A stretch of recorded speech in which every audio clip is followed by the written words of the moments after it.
So the kiln is powered by propane, like the furnace. We've got multiple bottles on the go at one time.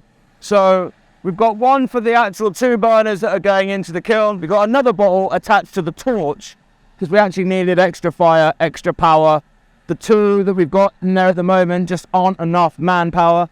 So we got another torch attached to it, which then gives us the full burst of energy we need to get those shells nice and crisp. Now, once those bottles have been used multiple times, the pressure basically gets less and less in the bottle, and if it's getting used repeatedly, the bottles start to freeze. This bottle's probably got about yay much gas left in it.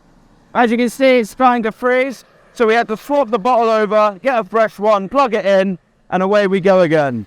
But yeah, this is a constant thing we have to be doing. The next stage of the next addition to the Foundry is getting a big tank, which will be the equivalent to 12 47 kilo bottles, and we won't have this problem again.